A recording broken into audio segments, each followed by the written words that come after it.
What's good, y'all? Dawg here, and as you can see, it's a different type of video. I'm not hiding behind my Avi. Um, I was kind of thinking about putting myself on camera for a while now. I've been kind of like thinking about it, saying, I'll do it, I won't." But I went ahead and just said, "Fuck it," because this is 2021, and this would be my 4th year on YouTube.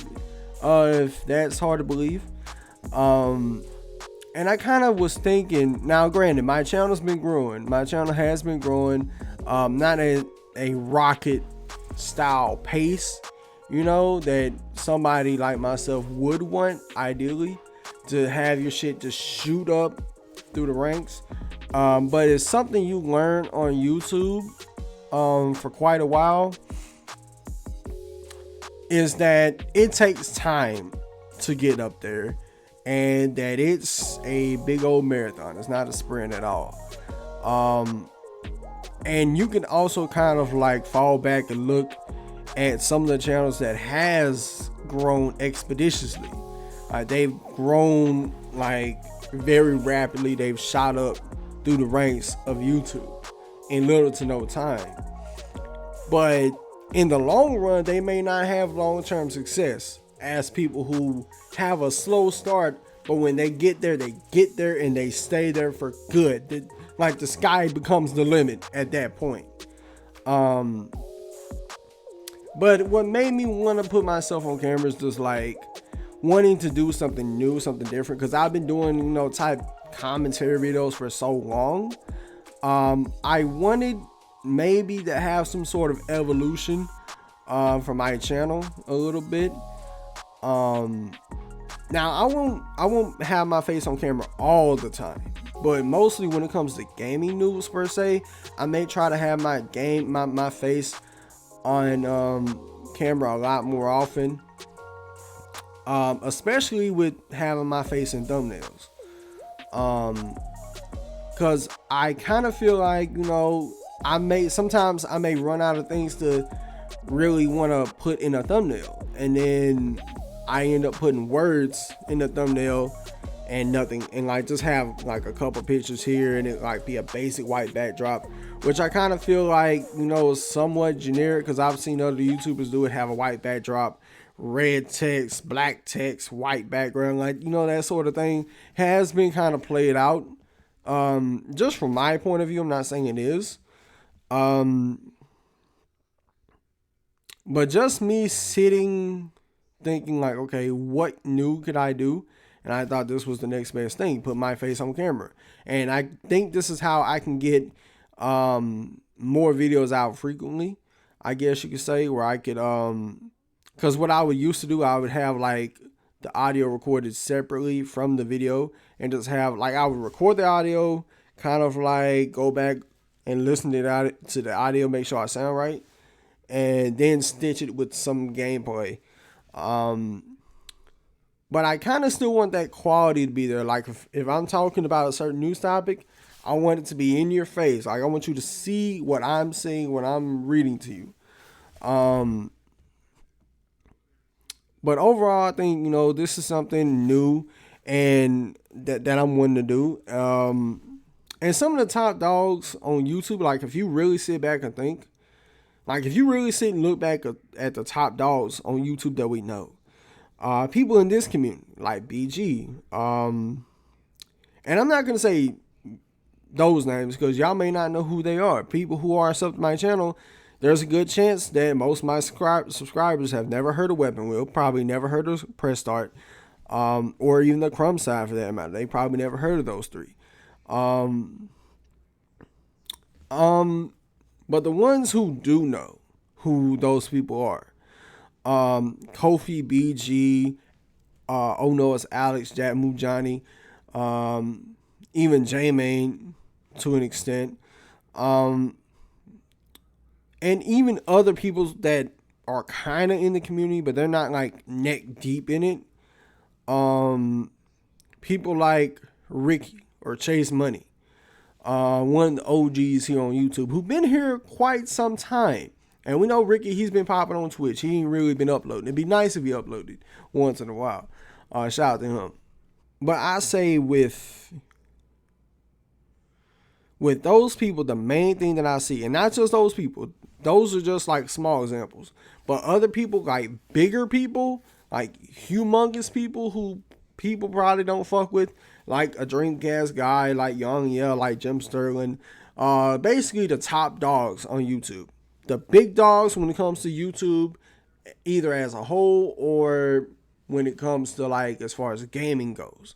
Or you could say like Mr. Beast, I guess you could say, would be a top gaming YouTuber or one of.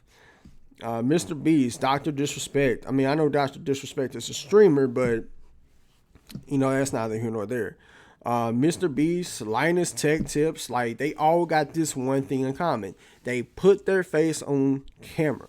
And I know this isn't the best, probably not the best looking quality camera, but it'll do. It's just a built-in camera with my laptop. It ain't nothing special. But I can make what's due because people have worked with less and end up blowing up like crazy. And even me, when I first started doing YouTube, I was using fucking Share Factory. I was using Share Factory on this PS4 right here beside me. I was using Share Factory when I started in July 2017. Part of me wish I hadn't started earlier.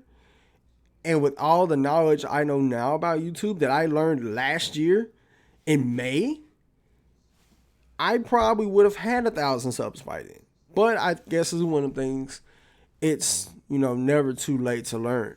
Never too late to grow and think about what you can do to become better and not just the average guy. Because if you look at my videos, there's a lot of people who has videos like that where they talk about something, have gameplay in the background or a trailer. It's been done a million times before.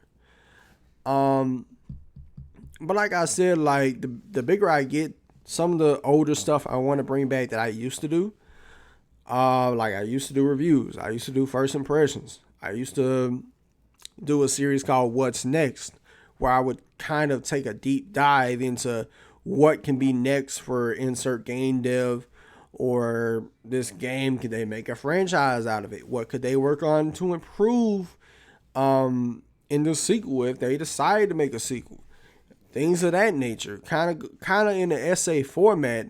That I want to bring it back in that style. It wasn't in an essay format back then, but when I do bring it back, I want to make it into a essay style video. Kind of take really fucking good care of it.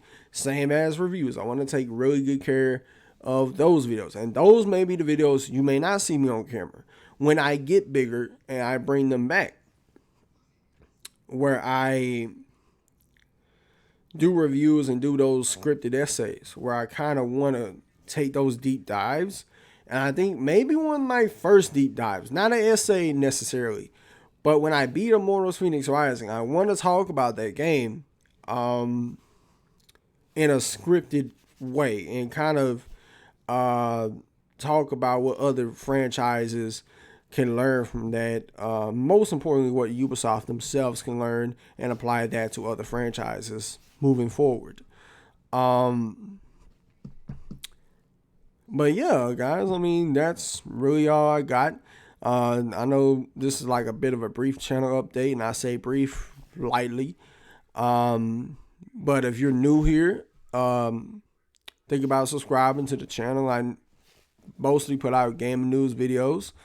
But like I said, the bigger I get, you know, I plan to bring old content back. And the reason why I stopped doing all that different type of content, which I know people say, the more you upload, you know, the more you feed the algorithm, the better for you as a content creator. But that's not the case. It can really go into the whole quantity over quality problem. And I kind of, you know, stopped doing that because I looked at my channel and I noticed I had a bit too much content, which, you know, too much content, you know, on paper, face value, it could be looked at like, you know, that's not necessarily bad. But I stopped doing it because I was kind of looking at it like, is this really gaining me growth? Is this the reason why I'm growing? And the main thing that was helping me grow as a content creator was gaming news. Main thing that's been helping me grow to where I am now at 237 subs. And I know that's small, but it's something. And especially how I started last year at only 81 subs, ended 2020, a fucking hell year, at 236 was a good year. So far I got 1 new subs. Gotta start from somewhere, I guess. But in terms of gaming news content, expect it to come. Whenever there's something I want to talk about, I may want to bring it up, make a video on it, just like I normally do. But I don't want to force anything. I would want to make a news topic that I've either touched on before, or I wouldn't want to make a news video where I don't care about it. Because I did that once. What I did was like this daily news roundup thing one time. And when I got done with it and after I uploaded it, it didn't do well. Even though I was a lot smaller back then, and I didn't realize how much of okay it was at that time for me to have low numbers and me being small. I didn't realize how little that meant. It wasn't really that much of a big deal. When it comes to beats, me having beats in videos, like, I may or may not have them in videos. I may just have them in the essay style videos that I plan on doing. Or I may just, keep them in the videos like I'm doing right now. And of course, ain't nothing wrong with you watching game commentary over gameplay. Even though I'm not the best, like I don't try to be the best. Like I'd rather you see me struggle, as a gamer to the point where I'm like fucking good. You know what I'm saying? But yeah, like I wouldn't want to be that guy who makes thousands of Last of Us 2 videos and thousands Cyberpunk videos. Like especially with Cyberpunk, like we get it, they hurt y'all. They fucked us, but enough's enough. Especially after that leak that happened yesterday with like a whole Reddit thread of shit that was going on. But I don't want to get into that. Like I feel like I've talked about Cyberpunk a little bit too much. But yeah, guys, let me know what you think about this. I mean, hopefully, I gain new subs along this way, and hopefully, people been around for the longest enjoy the ride. Peace.